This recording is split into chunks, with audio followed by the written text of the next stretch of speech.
Kottayam parliament മണ്ഡലത്തിലെ UDF സ്ഥാനാർത്ഥി advocate Francis ജോർജിന്റെ തെരഞ്ഞെടുപ്പ് പ്രചരണ പ്രവർത്തനങ്ങൾ മോൻസ് ജോസഫ് MLA ഉദ്ഘാടനം ചെയ്തു. സ്ഥാനാർത്ഥി പ്രഖ്യാപനം നടന്ന ദിവസം കുടക്കച്ചിറയിൽ പ്രചാരണ പരിപാടികളുടെ ഉദ്ഘാടനം നടന്നു. കോട്ടയം ജനാധിപത്യത്തിന്റെ ഉറച്ച കോട്ടയാണെന്നും ഫ്രാൻസിസ് ജോർജിന്റെ വിജയം സുനിശ്ചിതമാണെന്നും മോൻസ് ജോസഫ് MLA പറഞ്ഞു. കോട്ടയം പാർലമെന്റ് മണ്ഡലം ഐക്യജനാധിപത്യ മുന്നണി ഉജ്ജ്വലമായ വിജയം ഈ തെരഞ്ഞെടുപ്പിൽ നേടുമെന്ന് പ്രഖ്യാപിച്ചുകൊണ്ടുള്ള തെരഞ്ഞെടുപ്പ് പ്രവർത്തനങ്ങളാണ് ആരംഭിച്ചിട്ടുള്ളത്.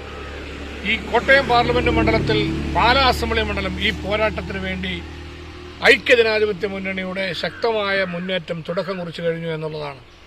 ഈ തെരഞ്ഞെടുപ്പ് പ്രചരണ പരിപാടികൾക്ക് നമ്മൾ ഇന്നിവിടെ തുടക്കം കുറിച്ചിരിക്കുന്നു.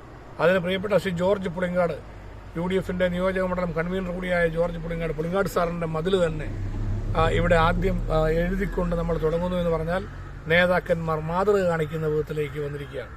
ഇവിടെ UDF സ്ഥാനാർത്ഥിയുടെ വിജയത്തിന് വേണ്ടി നമ്മളെല്ലാവരും അത്യധ്വാനം ചെയ്യണമെന്നുള്ള സന്ദേശമാണ് ഇതിലൂടെ ഉയർത്തിയിരിക്കുന്നത്. ഐക്യജനാധിപത്യ മുന്നണി കഴിഞ്ഞ പ്രാവശ്യം കോട്ടയം പാർലമെന്റ് മണ്ഡലത്തിൽ വിജയിച്ചതുപോലെ ഇപ്രാവശ്യവും ഐക്യജനാധിപത്യ മുന്നണി തന്നെ കോട്ടയത്ത് വിജയിക്കുമെന്നുള്ളതാണ് ഈ തെരഞ്ഞെടുപ്പിന്റെ ഏറ്റവും വലിയ സന്ദേശമായി പറയാനുള്ളത്. ജോൺ ജോസഫ്, കോൺഗ്രസ് ബ്ലോക്ക് പ്രസിഡന്റുമാരായ N സുരേഷ്, മോളി പീറ്റർ, ഘടകകക്ഷി നേതാക്കളായ MB Krishnan Nair, Chaithram Sreekumar, VG Vijayakumar, Thomas Uzhunnalil, advocate Jaison Joseph, Sabu Ozhungalil, Joy C Kappan, George Pulinkad, Santhosh Kavukattu, Thankachan Mannusseri, Mathachan Puthiyidathuchalil, Jose Kuzhikulam, Joshy Vattakunnel, Babu Mukala, Joseph Varikkumakkal, Shaji Chalil, Vincent Vadakkaitharavath എന്നിവർ പ്രസംഗിച്ചു.